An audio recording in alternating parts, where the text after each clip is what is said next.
হযরত উসমান ইবনে মাযউন রাদিয়াল্লাহু আনহু রাসূলের সামনে বসা। আয়াতটা নাযিল হইল। অবস্থা পর্যবেক্ষণ করে হযরত উসমান ইবনে মাযউন রাদিয়াল্লাহু আনহু জিজ্ঞাসা করলেন, ইয়া রাসূলুল্লাহ, মনে হয় আপনার উপর এখন আয়াতে কারিমা নাযিল হলো। আল্লাহর ফেরেশতা জিবরাইল আমিন আপনার কাছে এসে মনে হয় কিছু দিয়া গেল। আল্লাহর নবী বললেন, হ্যাঁ, এক্ষুনি আল্লাহ তাআলার ফেরেশতা জিবরাইল আমিন আমার কাছে আসলো আর কোরআনে হাকিমের সূরা নাহলের 90 নম্বর আয়াত, এই আয়াতটা আমাকে শুনিয়ে গেল। হযরত উসমান ইবনে মাযউন রাদিয়াল্লাহু আনহু সঙ্গে সঙ্গে বললেন, ইয়া রাসূলুল্লাহ, আমি এখানে বসা, আমার সামনেই যেহেতু এই আয়াতটা আপনার উপর নাজিল হলো, এই আয়াতটা আমি যদি এখন না শুনি তাহলে কেমন হয়? আমার মন চাইতেছে কোন আয়াতটা আল্লাহ তাআলা আপনাকে শুনিয়ে গেল, আপনার উপর নাজিল হলো, এই আয়াতটা আমি এক্ষুনি শুনবো, আপনি একটু শোনান। সুবহানাল্লাহ পড়েন। হযরত উসমান ইবনে মাযউন রাদিয়াল্লাহু তাআলা আনহু সঙ্গে সঙ্গে আয়াতে কারিমা শুনলেন। শোনার সাথে সাথেই তাৎক্ষণিকভাবে কালেমা পড়ে মুসলমান হয়ে গেলেন। জোরে জোরে বলেন সুবহানাল্লাহ। হযরত উসমান ইবনে মাযউন কি ইসলামের তৃতীয় খলিফা, তবে তখনও তিনি মুসলমান হয়েছিলেন না, এই আয়াত শোনার পরে মুসলমান হয়েছিলেন। তো যাই হোক, উসমান ইবনে মাযউন রাদিয়াল্লাহু আনহু তিনি এমন একজন ব্যক্তি, কিতাবের ভিতরে আসছে আউয়ালু মান মাতা বাদাল হিজরা ওয়া দুফিনা ফিল বাকি, হিজরতের পরে সর্বপ্রথম যিনি ইন্তেকাল করেছেন এবং যাকে জান্নাতুল বাকি নামক গোরস্থানের ভিতরে সর্বপ্রথম যাকে দাফন করা হয়েছে তিনি হলেন হযরত উসমান ইবনে মাযউন রাদিয়াল্লাহু আনহু। জান্নাতুল বাকি এমন একটা গোরস্থান, যেই গোরস্থানে যারা শায়িত হবে ওই গোরস্থানের কোনো মাইয়াতকে আল্লাহ তাআলা কবরের আযাব দিবে না। সুবহানাল্লাহ পড়েন। আমরা নিজেদের কবরকে উন্নত করার ফিকির করি না, কি আমল করলে কবরে গেলে বাঁচা যাবে সেই ধান্দা আমাদের নাই।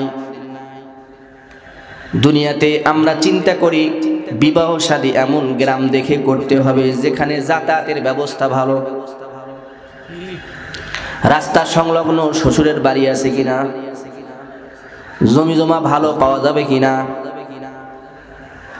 এ মুসলমান খেয়াল করেন, মাত্র 2 দিনের দুনিয়া, 60 বছর 70 বছরের দুনিয়া, তবে আবার সবাই 60-70 বছর এখনো বাঁচে না, গড় ধরলে 60 থেকে 70 বছর। এই 2 দিনের দুনিয়ায় একটু সুখ শান্তি পাওয়ার আশায় কত খেয়াল আমরা করি, কিন্তু যেখানে অনন্তকাল থাকতে হবে, অনন্তকাল যেই জগতে আমাদের অবস্থান করতে হবে সেই জগতে আমাদের অবস্থা ভালো হোক, আমাদের ব্যবস্থা ভালো হোক, আমাদের আরাম আয়েশের ব্যবস্থা হোক, এই চিন্তা ফিকির আমাদের নাই। যদি সামান্য কয়েকদিনের আনন্দ উৎসবের জন্য এত খেয়াল আমরা করি, একজন মানুষ শ্বশুর বাড়িতে কি প্রতি মাসে মাসেই যায়, 6 মাসে একবার, অনেকে আছে বৎসরে একবার, কেউ 2 বছর পরেও যায়, 5 বছর পরেও যায়, এমনও মানুষ আছে। তো বছরে 2 বার যাবে বা একবার যাবে, 2 বছরে একবার যাবে বা 5 বছরে একবার যাবে, সেই শ্বশুর বাড়ির রাস্তা যদি এত ভালো দেখে নিতে হয় তাহলে যেই কবরে কতদিন থাকতে হবে আল্লাহ পাক ভালো জানে, বিভিন্ন নেওয়াত আছে। যাই হোক, তাহলে ওই জায়গার জন্য কত আমল করা জরুরি, ওই কবরের ব্যবস্থা কতটা গ্রহণ করা জরুরি একবারও আমরা ভাবি না।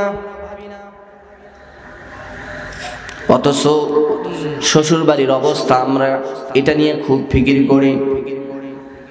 এমনকি মেয়ে পছন্দ হয়ে যায়, তারপরেও শুধু রাস্তাঘাট ভালো না থাকার কারণে বিবাহ করে না বা বিবাহ দেয় না। রাস্তা নাই, ঘাট নাই, ওই জায়গায় যাওয়া যাবে না, দরকার নাই, বাদ দাও। হযরত ওসমান ইবনে মাযউন রাদিয়াল্লাহু তাআলা আনহু, তিনি এমন একজন ব্যক্তি যিনি হিজরত করার পর সর্বপ্রথম তিনি মারা গিয়েছিলেন, আর জান্নাতুল বাকিতে তিনাকেই প্রথম দাফন করা হয়। তিনার মাধ্যমে জান্নাতুল বাকি গোরস্থানকে উদ্বোধন করা হয়। সুবহানাল্লাহি বিহামদি। আমাদের পাশেও কিন্তু গোরস্থান আছে। দুনিয়ার বাড়ি কত উন্নত করলাম, এক সময় ছিল বিন্না বিন্না উলু, এটা দিয়ে বাড়ি করা ছিল। তারপরে টিনের বাড়ি, এখন আবার টিনের বাড়িও চলে না, ছাদের বাড়ি, তাও হয় না, বলে টাইলস করতে হবে। কত উন্নত, তাও হয় না, বলে এয়ার কন্ডিশন লাগাইতে হবে। এ ভাই, ও চাচা, ও বাবা, ও মা, একবার ভাবো তো তোমার কবরের খবর কি? ওয়াকালান নাবিয়্যু সাল্লাল্লাহু আলাইহি ওয়াসাল্লাম, ইন্নামাল কবরু রাউযাতুম মিন রিয়াজিল জান্নাহ আও হুফরাতুম মিন হুফারিন নার। আল্লাহর রাসূল বলেন, নিশ্চয় কবর হয়তো বা কারো জন্য রিয়াজুম মিন রিয়াজিল জান্নাহ, ইন্নামাল কবরু রাউযাতুম মিন রিয়াজিল জান্নাহ, জান্নাতের একটা বাগান হবে, অথবা আও হুফরাতুম মিন হুফারিন নার, অথবা জাহান্নামের গর্ত সমূহের মধ্য থেকে একটা গর্ত হবে। তাহলে কারো জন্য হবে জান্নাতের বাগান, আর কারো জন্য হবে জাহান্নামের গর্ত। একবার দিলের সাথে ভেবে দেখেন, আমি কেমন আমল করনেওয়ালা, আমার জন্য কবর কেমন হতে পারে? কবর বড় ভয়ঙ্কর।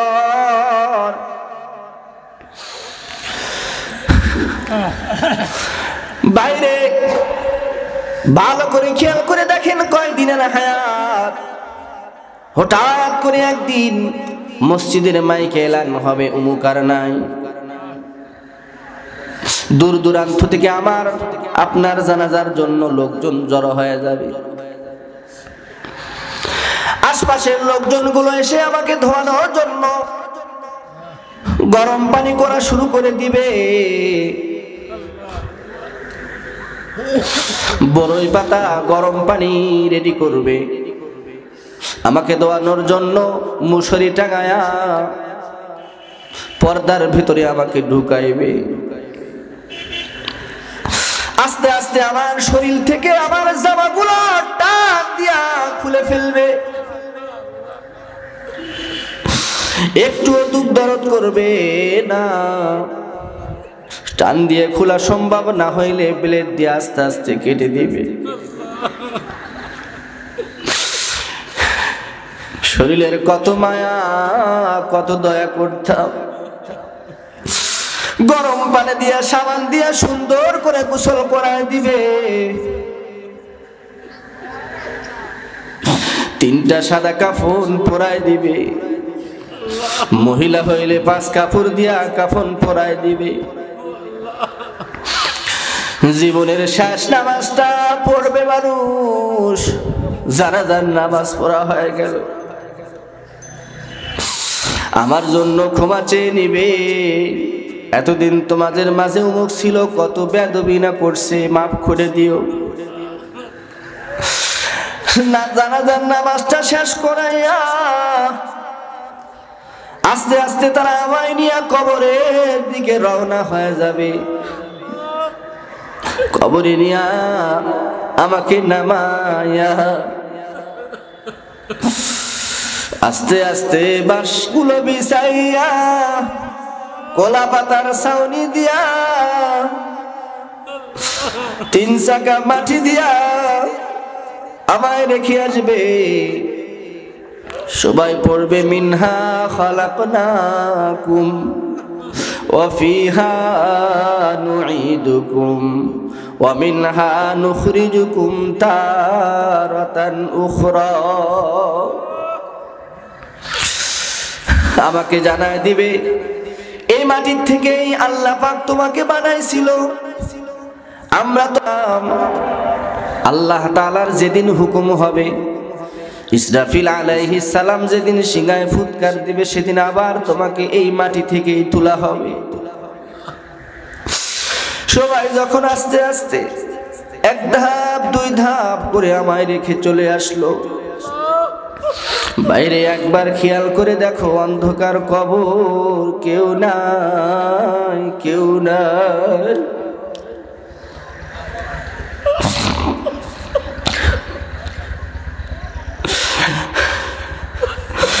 এখন এই কবরে কেউ নাই।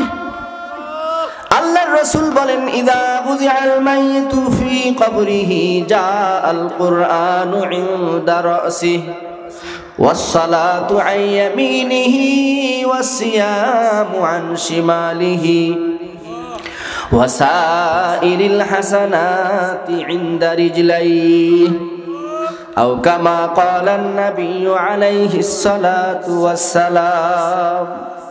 আল্লাহর রাসূল বলেন, ইযা বুজিআল মাইয়িতু ফি কবরিহি, যখন মৃত ব্যক্তিকে কবরের মাঝে রাখা হয়, জাআল কুরআনু ইনদা রাসিহি, ওই মৃত ব্যক্তি যদি কোরআনওয়ালা হয়, কোরআন পড়নেওয়ালা হয়, কোরআনের উপর আমলকারী হয়, তাহলে কোরআনটা ওই মৃত ব্যক্তির শিয়রে এসে দাঁড়ায়, মাথার কাছে দাঁড়িয়ে যায়। ওয়াস-সালাতু আন ইয়ামিনিহি, নামাজ যদি ওই ব্যক্তি দুনিয়ার জমিনে কায়েম করে থাকে, পড়ে থাকে, তাহলে ডান দিকে নামাজটা দাঁড়িয়ে যায়। ওয়াস-সিয়ামু আন শিমালিহি, আর রোজাটা ওই ব্যক্তির বাম দিকে দাঁড়ায় যায়। ওয়াসাইরিল হাসানাতি ইনদা রিজলাইহি, আর অন্যান্য যতগুলো নেক আমল আছে, এসব নেক আমল বান্দার পায়ের দিকে দাঁড়াইয়া যায়। দুনিয়াতে যদি কোনো মানুষকে কেউ মারতে আসে, ওই মানুষের যদি 4টা সন্তান থাকে, এক সন্তান যদি দৌড়ে এসে বাবার সামনে দাঁড়ায়, আর যদি বলে আমি বাবার সামনে দাঁড়াইলাম, সামনে থেকে যত আঘাত আসবে আমার শরীরে আগে লাগবে, আমি আমার বাবার গায়ে লাগতে দিব না, ফুলের টোকাও আমার বাবার গায়ে লাগতে দিব না। দ্বিতীয় সন্তান যদি এসে বলে আমি বাবার ডান দিকে দাঁড়াইলাম, ডান দিক থেকে যত আঘাত আসবে, আমি এই যে দাঁড়াইলাম, ডান দিক থেকে ফুলের টোকাও আমার বাবার গায়ে আমি লাগতে দিব না। আর এক সন্তান যদি বাম দিকে এসে দাঁড়ায় আর বলে বাম দিক থেকে যত আঘাত আসবে আমি আমার গায়ে নিব, আমার বাবার গায়ে লাগতে দিব না। চতুর্থ নাম্বার সন্তান যদি এসে বলে বাবার আমি পিছনে দাঁড়াইলাম, পিছন থেকে যত গুলি আসবে, যত তীরের আঘাত আসবে, তলোয়ারের আঘাত আসবে, আমার গায়ে আগে লাগবে, আমি আমার বাবার গায়ে লাগতে দিব না। বলেন তো ওই মানুষের শরীরে আর কোনো আঘাত লাগবে না? সবাই বলেন আঘাত লাগবে নাকি? না না, কোনো আঘাত লাগার কোনো সম্ভাবনাও নাই। যদি কোনো মানুষ কোরআনের উপর আমল করেওয়ালা হয়, 5 ওয়াক্ত নামাজ যদি পড়ে, যদি রমজান মাসের রোজা করে, আর যদি অন্যান্য নেক আমল করে, তো হাদিসের ভাষায় আল্লাহর রাসূল জানায় দেন ওই ব্যক্তির শিয়রে কোরআন দাঁড়ায় যাবে, ডান দিকে ডান হাতের দিকে তার নামাজটা দাঁড়ায় যাবে, বাম দিকে রোজাটা দাঁড়ায় যাবে, পায়ের দিকে অন্যান্য নেক আমল দাঁড়ায় যাবে। ওই ব্যক্তিকে কোনো আযাব টাচ করতে দিবে না।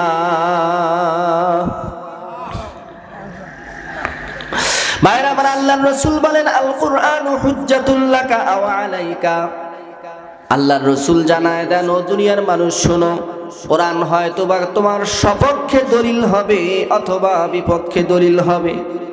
একটি বার খেয়াল করে দেখি তো কোরআন আমার সপক্ষে সাক্ষী দিবে না বিপক্ষে সাক্ষী দিবে?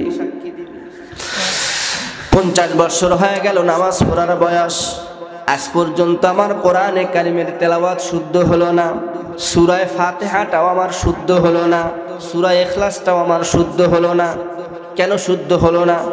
দুনিয়ার সব কিছু ভালো হইল, আমার খাওয়া ভালো হইল, আমার পোশাক আশাক ভালো হইল, আমার চলাফেরা ভালো হইল, সব কিছু উন্নত হইল, বাড়ি উন্নত হইল, গাড়ি উন্নত হইল, সব কিছু উন্নত হইল, কিন্তু আমার কোরআনে কারিমের তেলাওয়াত উন্নত হলো না।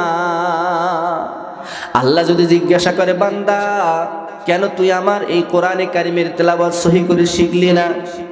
এ বান্দা, তোর কথা শুদ্ধ ছিল না, মানুষের সঙ্গে কথা বলতে সমস্যা হয়, তুই বাংলা বই থেকে কথাগুলো শিখলি, ইংরেজি শিখলি, আরবি শিখলি, কত কিছু শিখলি, কিন্তু আমার কোরআন তুই কেন শিখলি না? একজন মানুষ সৌদি আরব চলে গেল, সৌদি আরবে মানুষের সঙ্গে কথা বলার জন্য সে কষ্ট করে আরবি ভাষা শিখে, কেন? কামাই করতে হবে, অফিসারের সঙ্গে কথা বলতে হবে, বাংলা শুদ্ধ ভাষায় শিখে, ইংলিশ শিখে। আল্লাহ যদি বলে, বান্দা তুই আমার সঙ্গে নামাজে দাঁড়াইয়া কথা বলবি, তোর কি একটাবারও মনে হইল না কোরআনটা সহি করে তুই আমার সঙ্গে কথা বলবি? আমি আপনি কি জবাব দেব? একটাবার খেয়াল করি তো কি জবাব দেব? এই জন্য আল্লাহ রসুল বলেন, আল কোরআনু হুজ্জাতুল লাকা আও আলাইকা। ও উম্মত, কোরআন হয়তো বা তোমার সপক্ষে সাক্ষী দিবে অথবা বিপক্ষে সাক্ষী দিবে। কোরআনকে যদি সপক্ষে সাক্ষী বানাইতে চায় তাহলে কোরআন শিখা জরুরি কি জরুরি না? সবাই বলেন, আমরা কি কোরআন শিখবো ইনশাআল্লাহ? আজ থেকে সবাই কোরআন শিখার মেহনত করব ইনশাআল্লাহ। ভাইরা আমার, আল্লাহ তাআলা কোরআনে হাকিমের এই যে সূরা নাহলের 90 নম্বর আয়াতের মধ্যে বলেন, ইন্নাল্লাহা ইয়া'মুরু বিল আদলি, নিশ্চয় আল্লাহ তাআলা হুকুম করতেছেন, এ বান্দারা, ইয়া'মুরু বিল আদলি, আল্লাহ তাআলা হুকুম করতেছেন ইনসাফ করার। সবাই বলেন কি করার? ইনসাফ। ইনসাফ কি? ইনসাফ ন্যায় পরায়ণতা, আদল, ইনসাফ। আজকে যদি আমরা তাকায় দেখি, আমার পরিবারের ভিতরে ইনসাফ নাই, আমাদের পাড়ার ভিতরে ইনসাফ নাই, গ্রামের ভিতরে ইনসাফ নাই, থানার ভিতরে ইনসাফ নাই, দেশের ভিতরে কোথাও ইনসাফ খুঁজে পাওয়া যায় না। যায় বাড়ির ভিতরে যদি লক্ষ্য করে দেখেন, দেখা যাইতেছে বাবা আগেই নিয়ত করতেছে এই সম্পদগুলো ছেলেদেরকে দিব, মেয়েদেরকে বিবাহের সময় অনেকগুলো টাকা দিছি, আবার এই জমি ওদেরকে দিতে হবে, আগেই নিয়ত করা শেষ, জুলুম করার নিয়ত আগেই করা শেষ। অথচ আল্লাহ রসুল বলেন, ওয়াকালান নবী সাল্লাল্লাহু আলাইহি ওয়াসাল্লাম, আয-যুলমু যুলুমাতুন ইয়াউমাল কিয়ামাহ। আল্লাহ রসুল বলেন, জুলুম এটা জালেমের জন্য হাসরের ময়দানে অন্ধকারের কারণ হবে। জুলুম যারা দুনিয়াতে করবে, আখিরাতের ময়দানে এই জুলুমটাই তাদের অন্ধকারের কারণ হবে। নাউযুবিল্লাহি মিন যালিক। অন্ধকার রাত্রে হাঁটার জন্য, চলাফেরা করার জন্য যেমন টর্চ লাইটের দরকার হয়, হয় কি হয় না? কঠিন অন্ধকার রাত, অমাবস্যার রাত, সেদিন যদি আপনি হাঁটতে চান, চলাফেরা করতে চান, আসমানে চাঁদ নাই, তো আপনি চলাফেরা করতে গেলে টর্চ লাইটের দরকার, হারিকেনের দরকার। ঠিক যারা জুলুম করবে দুনিয়াতে, হাসরের ময়দানে তাদের পরিস্থিতি একবারে অন্ধকার হয়ে যাবে, ওরা আর আলো পাবে না, ওরা খুঁজতে থাকবে। আর যদি আমি আপনি ইনসাফ করি, আল্লাহ তাআলা আমাকে আপনাকে কুদরতি আলোর ব্যবস্থা করে দিবেন। সুবহানাল্লাহি বিহামদি। ইনসাফ। হযরত হালিমাতুস সাদিয়া রাদিয়াল্লাহু আনহা, তিনি রাসূল করিম সাল্লাল্লাহু আলাইহি ওয়াসাল্লামকে জিজ্ঞাসা করলেন, বাবা মুহাম্মদ, তুমি রহমাতুল লিল আলামিন, তোমাকে যখন আমি আমার বাড়িতে নিয়ে আসলাম, চতুর্দিক থেকে বরকত আসতে থাকলো, এমনকি আমার যে স্তনে দুধ ছিল না সেই স্তনগুলো দুধ দিয়ে পরিপূর্ণ হয়ে গেল। কিন্তু আমি লক্ষ্য করে দেখলাম তুমি শুধু ডান স্তনে মুখ লাগাও, বাম স্তনে একবারও মুখ দিলা না, তুমি খাইলে না, কারণটা কি? আল্লাহর রাসূল জানা দিলেন, মাগো ও মা, আমি তো রাহমাতুল লিল আলামিন, আল্লাহ পাক আমাকে জগতের জন্য রহমত স্বরূপ পাঠাইছেন, ইনসাফ প্রতিষ্ঠা করার জন্য আল্লাহ পাক আমাকে পাঠাইছেন। মাগো আমি যখন একেবারে কোলের শিশু, তখনও আল্লাহ তাআলা আমার দ্বারা ইনসাফ প্রতিষ্ঠা করাইছেন, কারণ আমি যদি উভয় স্তনে মুখ লাগাইয়া দুধ পান করতাম, আমার তো আরো দুধ ভাই আছে, ও মা আপনার তো আরো সন্তান আছে, ওরা কি খাইতো? এই জন্য আল্লাহ পাক আমার দ্বারায় কুদরতিভাবে শৈশবকাল থেকে, ছোট বয়স থেকে ইনসাফ প্রতিষ্ঠা করাইছেন। সুবহানাল্লাহ বিহামদিহি। আমার আপনার নবী যখন কোলের শিশু, তখনও ইনসাফ প্রতিষ্ঠা করে, অথচ আমরা ইনসাফ ভঙ্গ করে জুলুম করি, চতুর্দিকে খালি জুলুম। খেয়াল করে দেখেন, নবীজি যখন হিজরত করবেন, হিজরতের রাতের কি পরিস্থিতি? রাসূল কারীম সাল্লাল্লাহু আলাইহি ওয়াসাল্লাম তো ছিলেন আল আমিন, বিশ্বাসী, সাদিক, সত্যবাদী, যার কারণে এলাকার লোকজন সবাই আমানতের মালগুলো নিয়ে সে রাসূলের কাছে রাখত। দিন মানে না, তারপরেও রাসূলের কাছে আমানত রাখে, রাসূলকে বিশ্বাস করে। কাফেররা তো রাসূলকে হত্যা করার জন্য বাড়ির চতুর্দিক থেকে ঘিরে ফেলেছে। আজকে আর রক্ষা নাই। মুহাম্মাদি নাম যে প্রদীপ, এই প্রদীপকে আজকে আমরা নিভিয়ে দিব, হত্যা করব তাকে।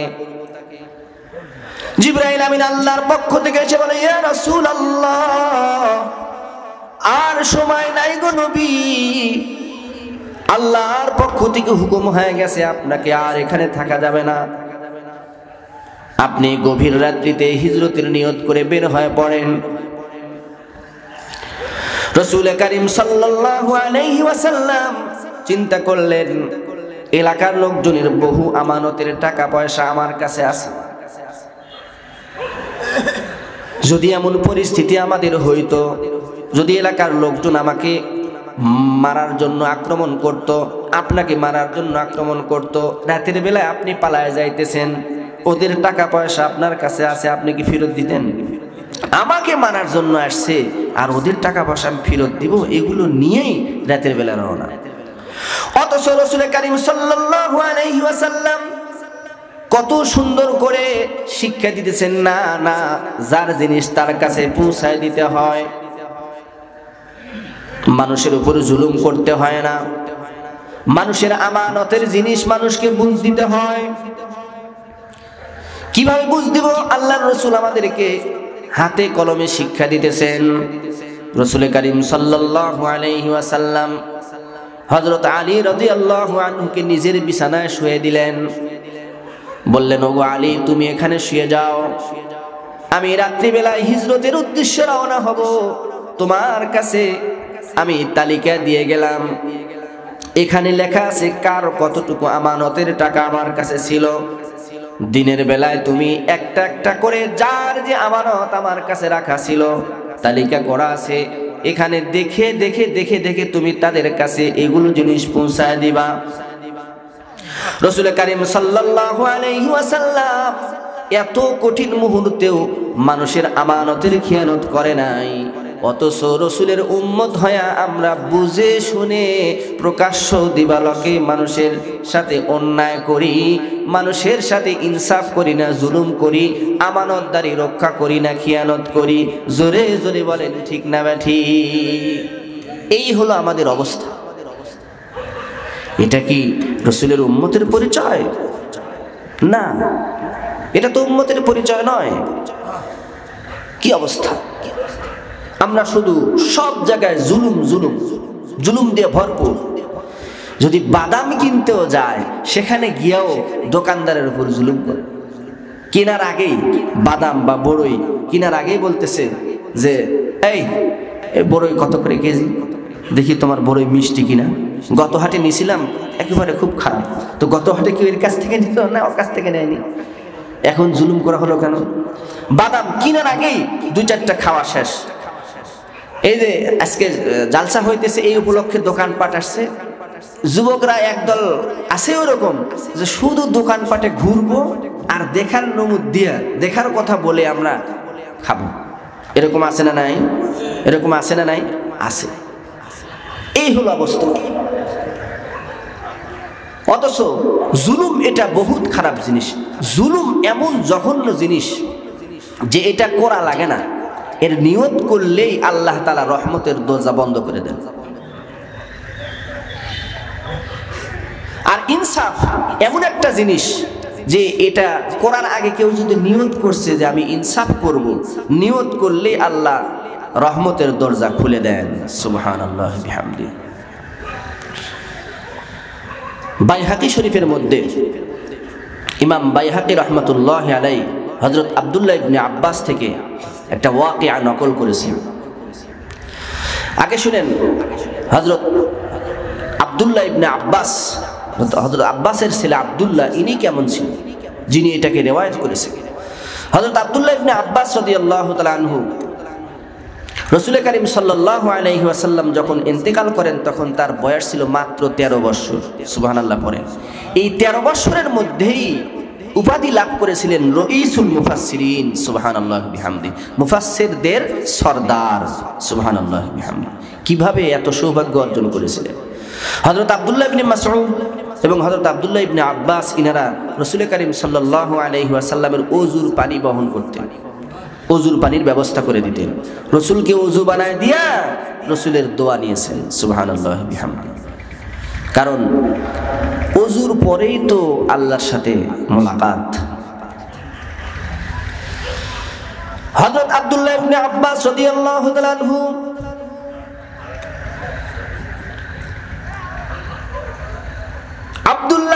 আব্দুল্লাহর বাবা তো আব্বাস রাদিয়াল্লাহু তাআলা আনহু, বাবাও কত ভালো বাবা, মাও কত ভালো মা। মা যদি ভালো হয় সন্তানও ভালো হবে, বাবা যদি ভালো হয় তার সন্তানও ভালো হবে। তো আব্দুল্লাহর বাবা হযরত আব্বাস এবং আব্দুল্লাহর মা গভীর রাত্রি বেলায় সন্তানকে ডাক দেয়, বলে আব্দুল্লাহ কেন তুমি ঘুমাও? তুমি কি নবীর পাহারাদারি করতে পারো না? তুমি কি রাত্রি বেলায় দেখতে পারো না নবী রাতের বেলায় কি আমল করে, কেমন করে নামাজ পড়ে, জিকির আজকার করে, এই আমলটা কি তুমি দেখতে পারো না? ইতিহাসে তিনারাও ছিলেন বাবা মা। আমরাও তো অনেক বাবা মা আছি। আমাদের সন্তানরা রোজা রাখতে চায় আর আমরা বাধা দিই, এত অল্প বয়সে রোজা থাকতে হবে না, স্বাস্থ্য নষ্ট হয়ে যাবে, দরকার নেই। তোমার পরীক্ষা আছে, তোমার রোজা থাকার দরকার নাই। অথচ হযরত আব্বাস আব্দুল্লাহকে বলতেছে, যাও যাও দেখো দেখো নবীজি কেমন করে নামাজ পড়ে, নবীজি রাতের বেলায় কি আমল করে দেখো। হযরত আব্দুল্লাহ ইবনে আব্বাস তিনি রাতের বেলায় পাহারাদারি করতেন, নবীজির বাড়ির চতুর্পাশ দিয়ে ঘুরতেন। একদিন জিজ্ঞাসা করলেন, রাসূল করিম সাল্লাল্লাহু আলাইহি ওয়াসাল্লাম জিজ্ঞাসা করলেন, ও আব্দুল্লাহ ইবনে আব্বাস তুমি কি রাতের বেলায় ঘুমাও না? তুমি আমার বাড়ি পাহারাদারি করো কেন? বলে, ওগো আল্লাহর নবী, আপনি যখন রাতের বেলায় ঘুমান আমার ঘুম আসে না। কারণ কি? বলে, আমার দিলের মধ্যে ভয় হয় সরওয়ারে কায়নাত নবী সাল্লাল্লাহু আলাইহি ওয়াসাল্লাম ঘুমাইছেন, আরাম করতেছেন, যদি কোনো কাফের মুশরিক হামলা করে বা আমি বেঁচে থাকতে আপনার উপর কেউ হামলা করবে, এটা হতে পারে না। আমি তাই রাত্রি জেগে জেগে আপনার বাড়ি পাহারাদারি করি। জোরে জোরে বলেন সুবহানাল্লাহ। এখান থেকে একটা শিক্ষা, এ জাতি নবী তো নাই, তবে ওয়ারাসাতুল আম্বিয়া আছে, উলামায়ে কেরাম আছে। নবী থাকতে সাহাবায়ে কেরাম নবীদেরকে পাহারাদারি করছে, নবীদের পাহারাদারি করছে। এখন নবীরা নাই, তবে ওয়ারাসাতুল আম্বিয়া আছে, উলামায়ে কেরাম আছে। জাতি যখন যেভাবে সম্ভব উলামায়ে কেরামের আগে পিছনে সর্ব জায়গায় পাহারাদারি করবে, এটা দায়িত্ব। একদিন রাত্রিবেলায় রাসূল কারীম সাল্লাল্লাহু আলাইহি ওয়াসাল্লাম তাহাজ্জুদের নামাজ পড়ার জন্য ওযু করবেন। দেখেন পানি গরম, অথচ শীতকাল, এই সময় পানি গরম। কি ব্যাপার, এই পানিটা কে আনলো, এখনই গরম করে রাখলো কে?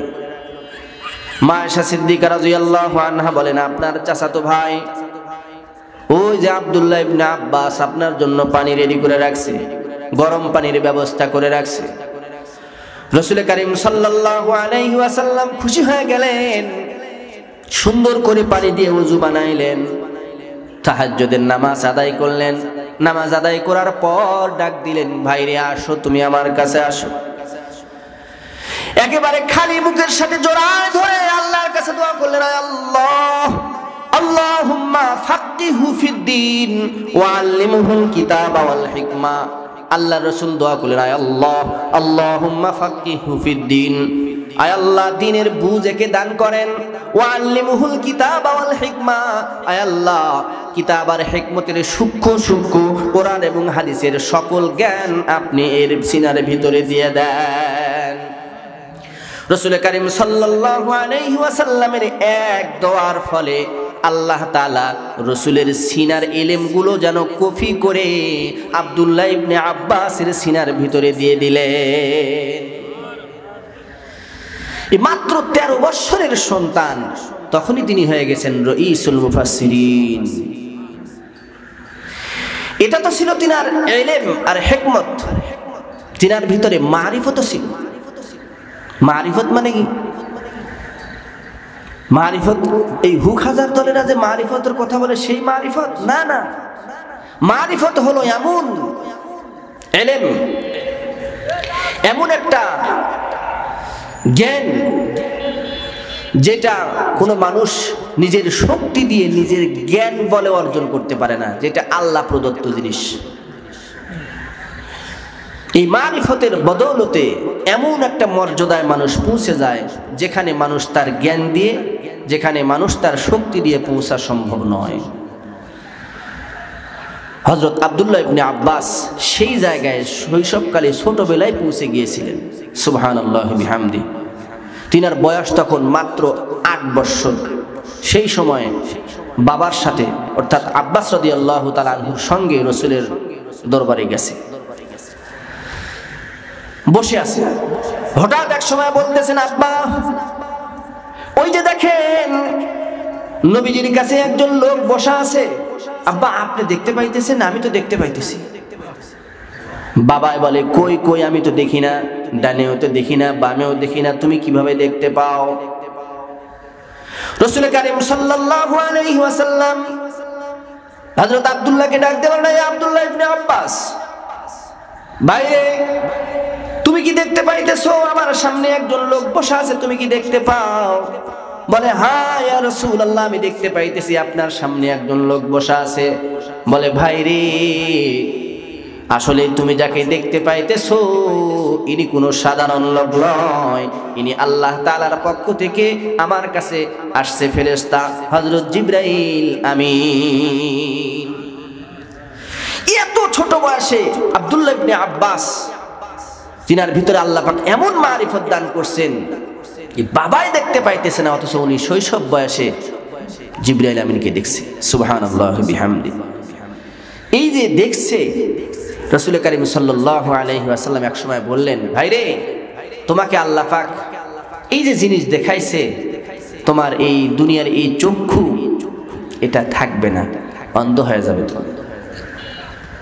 কারণ যেটা সম্ভব নয়, চর্মচোখে দেখা সম্ভব নয়, সেই জিনিস আল্লাহ তোমাকে দেখাইছে। মুফাসসিরিনে কেরাম বলেন এর ভিতরে হিকমতও আছে। মুহাদ্দিসিনে কেরাম বলেন হিকমতটা হলো যে হযরত আব্দুল্লাহ ইবনে আব্বাস রাদিয়াল্লাহু তাআলা আনহু রাসূলের কাছাকাছি থেকে এত জ্ঞান, প্রজ্ঞা, হিকমত সবকিছু শিখেছেন, জেনেছেন, যে এর দ্বারা আল্লাহ তাআলা দ্বীনের কাজ নেবেন, দুনিয়ার অন্য কিছু সৌন্দর্য আর দেখার দরকার নেই, যা দেখছে এটা অনেক দেখছে, আল্লাহ তাআলা তার দ্বারা দ্বীনের খেদমত নেবেন। সুবহানাল্লাহি বিহামদিহি। এই জন্য চোখটা আল্লাহ তাআলা নষ্ট করে দিয়েছেন। সুবহানাল্লাহি বিহামদিহি। এই আব্দুল্লাহ ইবনে আব্বাস রাদিয়াল্লাহু তাআলা আনহু তিনার থেকে ইমাম বাইহাকি রাহমাতুল্লাহি আলাইহি হাদিসটা বর্ণনা করতেছেন। ওয়াকিয়াটা এই, সেটা কি, যে একজন বাদশা তিনি শিকার করতে বের হয়েছে, শিকার করার জন্য বের হয়ে চলে গেছে, জঙ্গলার ভিতরে শিকার করছে, শিকার করতে করতে সন্ধ্যা হয়ে গেছে। বাদশা তার রাজ্যে ফেরত যায় নাই, চিন্তা করলো দেখি এই বনের পাশে একটা ঝুপড়ি ঘর দেখা যায়, এই ঘরে আমি থাকবো, এই ঘরের মেহমান হব। আস্তে আস্তে বাড়ির কাছে চলে গেছে। বাড়িওয়ালা একজন আল্লাহওয়ালা মানুষ, সালাম দিয়েছে, আসসালামু আলাইকুম ওয়া রাহমাতুল্লাহ, মুসাফির আপনি, আপনার দাওয়াত, আজকে রাত্রে আপনি আমার বাড়িতে অবস্থান করবেন। ছদ্মবেশী বাদশা বলে, হ্যাঁ আমি শিকার করতে আসছিলাম, আমি একজন মুসাফির, নিজের পরিচয় দেয় না, আমি একজন মুসাফির, ঠিক আছে আমি আজকে রাত তোমার বাড়ির মেহমান হয়ে গেলাম। রাত্রিতে সেখানে থাকলেন। লক্ষ্য করে দেখেন সন্ধ্যার পর এই বাড়িওয়ালার কিছু গরু ছিল, আস্তে আস্তে গরুগুলো বাসায় আসলো। মেহমানকে দুধ পান করানোর জন্য বাড়িওয়ালা বুজুর্গ মানুষ পাতিল নিয়ে দুধ দহন করার জন্য যখন একেবারে গরুর কাছে গেলেন, দুধ দহন করা শুরু করলেন। ছদ্মবেশী বাদশা লক্ষ্য করে দেখে এক গরু থেকে দুধ বের হলো মোটামুটি, সাধারণত 30টা গরু থেকে যত দুধ বের হয় তত দুধ আল্লাহ তাআলা দান করলেন। সুবহানাল্লাহি বিহামদিহি। বাসার যত পাতিল আছে একেবারে প্রায় সবগুলোই ভর্তি হয়ে গেছে। বাদশাকে দুধ খাওয়ানো হলো। বাদশা এবার চিন্তা করলেন, আরে এত সুন্দর গরু তো আমার রাজপ্রাসাদে থাকার কথা, এত দামি গরু, এক গরু থেকে এত দুধ হয়, এরকম গরু তো আমার বাড়িতে থাকা দরকার, আমার রাজপ্রাসাদে থাকা দরকার, এই জংলায় থাকবে এটা হয় না। ঠিক আছে, এই গরুটা কিছুদিন পরে আমি এটা নিয়ে নিব কোনো বাহানায়।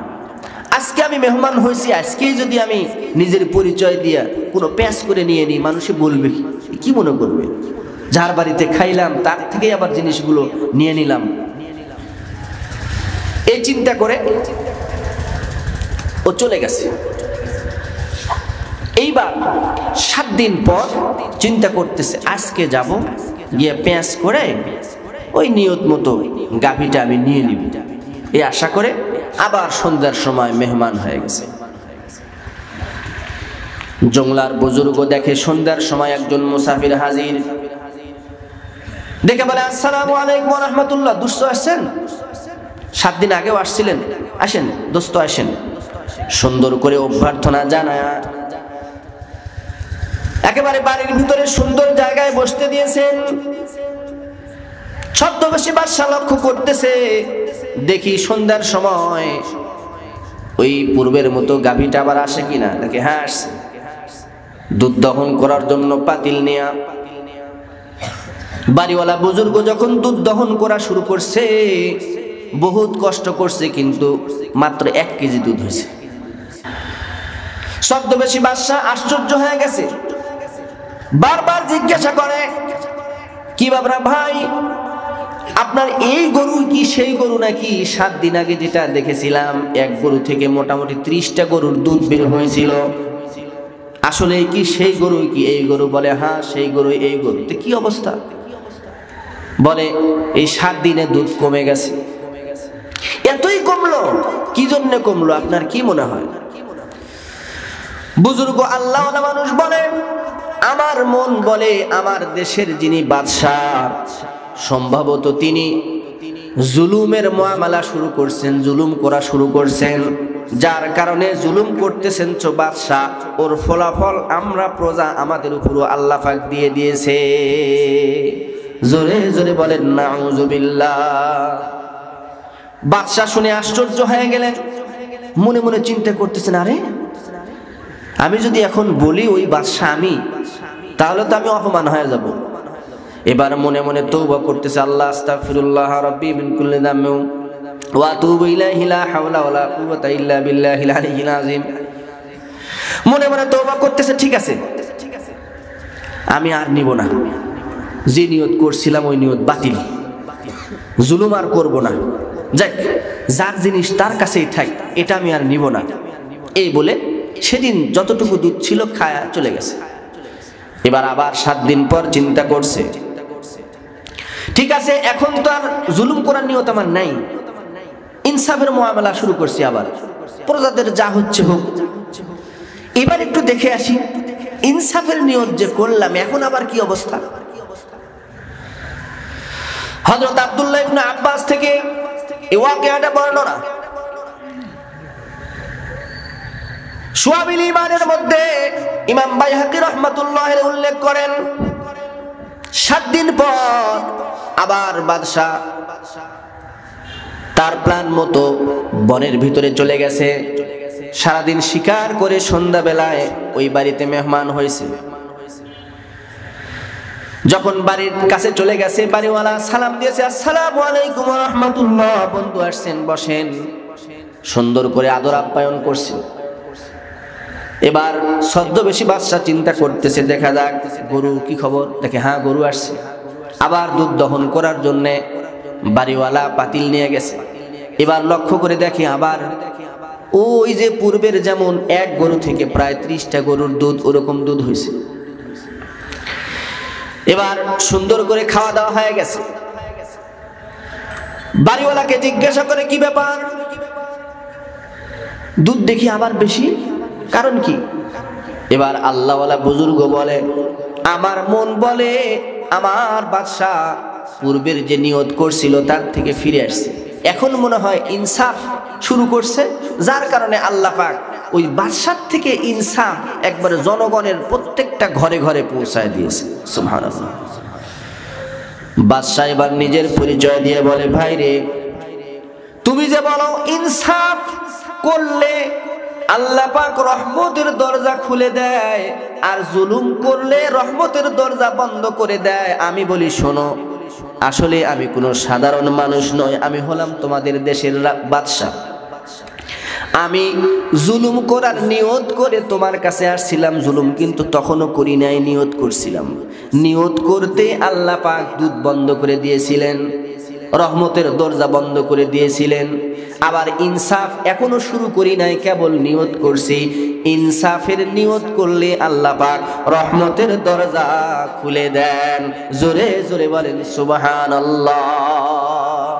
সুতরাং আমরা আমাদের বাড়িতে হোক বা গ্রামে হোক, ইউনিয়নে হোক, থানায় হোক, আর দেশের একবারে উচ্চ পদে যিনারা আছেন তিনারা হোক, যদি আমরা প্রত্যেকেই ইনসাফের নিয়ত করি এবং ইনসাফ শুরু করে দেই, আল্লাহ পাক প্রত্যেকটা জায়গায় প্রত্যেকটা ক্ষেত্রে একেবারে রহমতের দরজা খুলে দিবেন। সুবহানাল্লাহি বিহামদিহি। আর যদি আমরা জুলুম করি তাহলে কিন্তু সমস্যা। আচ্ছা, এখানে আমরা যারা আছি, আমরা কি বুকে হাত দিয়ে বলতে পারবো যে আমরা কেউ মরবো না? হ্যাঁ, মরতে হবে কি হবে না? তো মরতে হবে, সেখানে গিয়ে কিন্তু হিসাব দিতে হবে। এই মরার চিন্তা যদি থাকতো, আমি একটা হাদিস পড়েছি, এই হাদিসের মধ্যে আল্লাহ রাসূল বলেন, আল গীবাতু আশাদ্দু মিনাজ জিনা, গীবত এটা জিনার চেয়েও মারাত্মক পাপ, মারাত্মক অপরাধ। এই গীবত অর্থাৎ একজনের অনুপস্থিতিতে তার দোষ নিয়ে চর্চা করা, এই দোষটা আমাদের মধ্যে খুবই। অপরের দোষ নিয়ে গিল্লাসারি গাওয়া, এটা যেন আমরা আনন্দিত হই, অথচ তার ভিতরে সেই সমস্যা নাই, দোষ নাই। কোনো মানুষের কোনো বদনাম যদি কেউ শুনে, যাচাইও করতে যায় না আসলেই কি সে বিষয় ঠিক না ভুল, শোনার সাথে সাথে আগে সাপ্লাই করতে পারলে বাস, আর একজনের কাছে পৌঁছায় দিতে পারলে বাস। এই তুমি কি জানো যে অবস্থাটা কি? হাদিসের মধ্যে আসছে, তুমি একটা কথা শোনা মাত্রই আর একজনের কাছে পৌঁছায় যে দিলে, এই দেওয়াটাই তোমার মিথ্যাবাদী হওয়ার জন্য যথেষ্ট। কারণ ওটা তো মিথ্যাও হতে পারে। তুমি কেন আরেকজনের কাছে বললে? এই বলা মানে সে বলবে তুমি মিথ্যাবাদী। তাহলে এখন বলেন তো, আমরা কি সবাই মরবো না মরবো না? যদি মরি তাহলে মরার আগেই ভালো হয় না, কি বলেন? মরার আগে ভালো হওয়া লাগবে। আজরাইল আলাইহিস সালাতু ওয়াস সালামকে আল্লাহ পাক যখন নির্দেশ দিবেন তখনই কিন্তু একে ঠিক টাইমে হাজির হয়ে যায়, ঠিক না ভাই? ঠিক। আজরাইলের ভিতরে কি দয়া আছে? দয়া আছে? দয়া নাই। ঠিক টাইমে হাজির হবে। আপনি যতটা মুসিবতের মধ্যে থাকেন না কেন, যতই মুসিবতের মধ্যে থাকেন না কেন, আপনার জান কিন্তু আল্লাহর হুকুমে আজরাইল আলাইহিস সালাম কবজ করবে। আল্লাহ তাআলা হযরত আজরাইল আলাইহিস সালাতু ওয়াস সালামকে একবার জিজ্ঞাসা করলেন, খেয়াল করেন। আল্লাহ তাআলা হযরত আজরাইল আলাইহিস সালাতু ওয়াস সালামকে জিজ্ঞাসা করলেন, আজরাইল বলো তো, তোমার ভিতরে কি কখনো কোনো প্রাণ বের করে নিতে, কারো প্রাণ কবজ করার সময় কি তোমার মায়া হয়েছিল নাকি? বলো। কিতাবের ভিতরে আসছে আজরাইল আলাইহিস সালাতু ওয়াস সালাম আল্লাহকে বলেন, আল্লাহ হ্যাঁ হ্যাঁ, আমার ভিতরেও মায়া জন্ম হয়েছিল। দুইজন ব্যক্তির প্রাণ পাখি বের করতে আমি আজরাইলের ভিতরেও মায়ার উদ্যোগ হয়েছিল।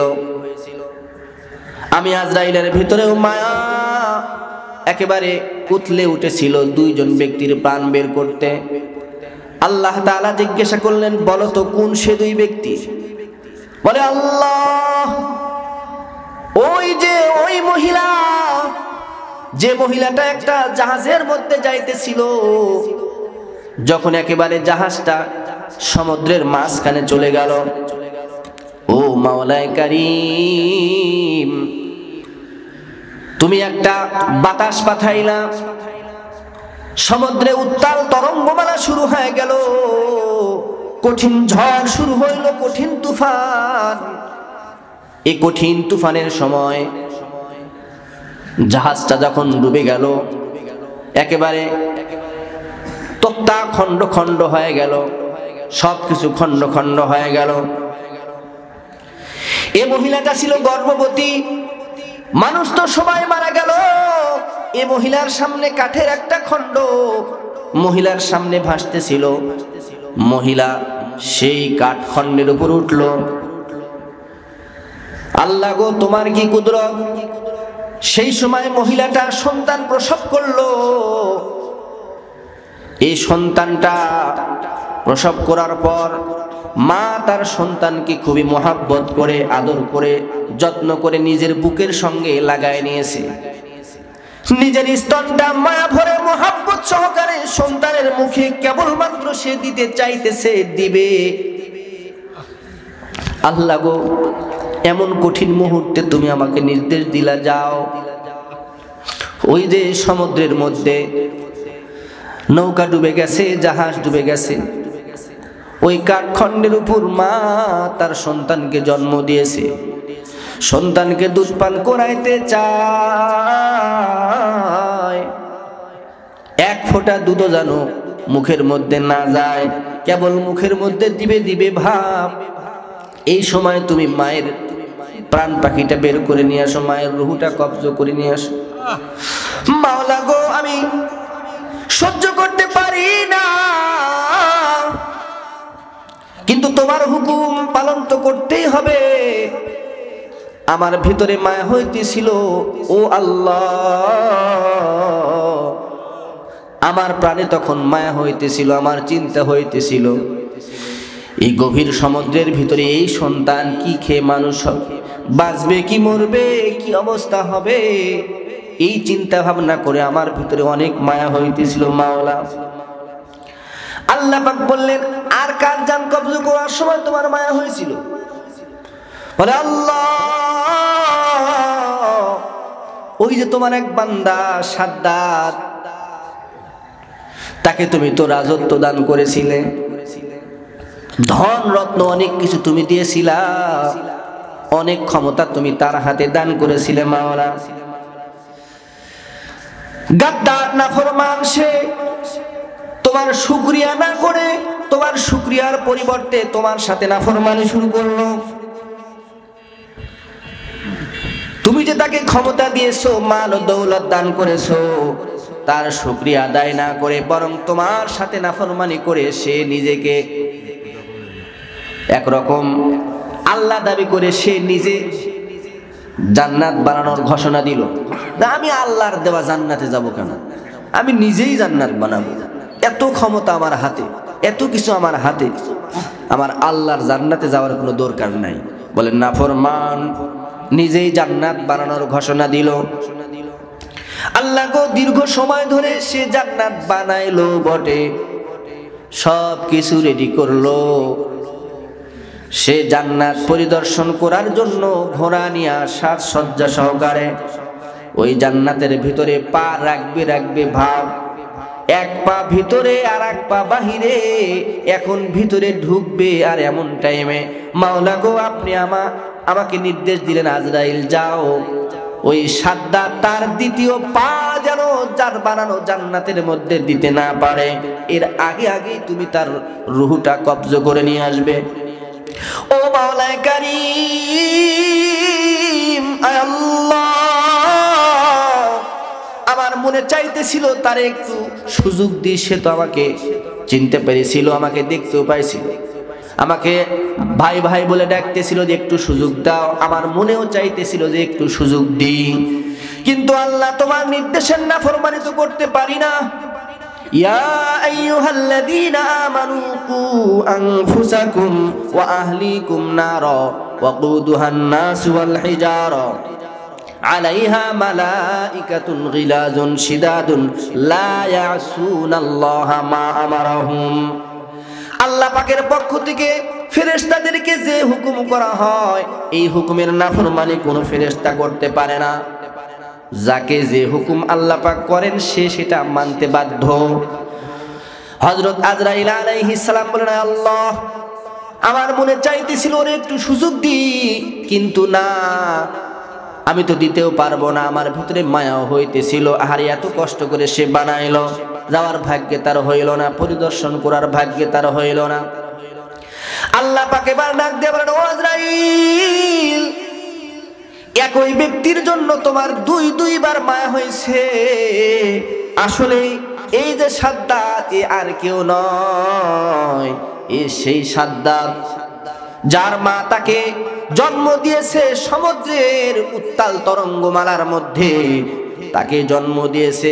আমি আল্লাহ কিন্তু তাকে মারি নাই, আমি আল্লাহ তাকে রহমতের কোলে লালন পালন করছি, আমি আল্লাহ তাকে কত সুন্দর করে লালন পালন করছি। দেখো, তাকে এত সুন্দর করে লালন পালন করছি, শুধু লালন পালন করেই শেষ করি নাই, তাকে ক্ষমতার মসনদেও বসাইছি, তার অনেক সম্পদ তাকে আমি দিয়েছি, অনেক ক্ষমতা তাকে দিয়েছি। বেঈমান নাফরমান ক্ষমতা পাইয়া আমার শুকরিয়া আদায় না করে বরং নাফরমানি করি আমার সাথে পাল্লা দিয়া সে নিজে জান্নাত বানাইছে, ওই জান্নাতের ভিতরে সে যাইতে চায়। এটা কিন্তু ওই সাদ্দাত, আমি আল্লাহ পাক বলেন আমি তখনও তার দিকে রহমতের দৃষ্টি দিয়া তাকাইছিলাম, যদি তখনও সে তওবা করে আমি আল্লাহর দিকে মুতাওয়াজ্জহ হয়ে যদি তওবা করত, তাহলে আমি তাকে মাফ করে দিতাম। ওয়ালাইসাতিত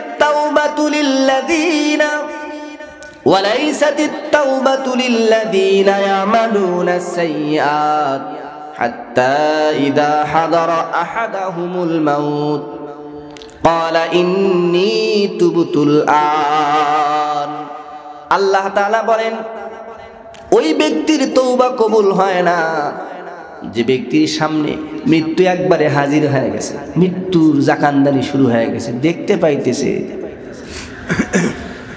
জাহান্নামের ফেরেশতাকে দেখতে পাইতেছে, চোখ বড় বড় করতেছে, অথচ এই গুনার মধ্যেই আছে, দাঁড়িয়ে এখনো তার রাখার সময় হয় নাই, 5 ওয়াক্ত নামাজও ধরেইনি, ও একেবারে শিরিকের মধ্যে আছে, ও একবারে সুদ ঘুষের মধ্যে ডুবে আছে, এভাবে নাফরমানির মধ্যে আছে, মৃত্যু তার কাছে হাজির হয়ে গেছে। এই সময় যদি তওবা করে তাহলে ওই তওবা গ্রহণযোগ্য নয়।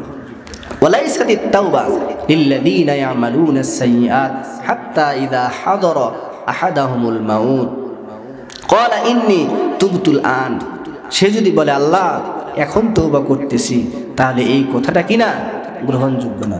এখন বলেন আমাদের কি তওবা করার দরকার আছে না নাই?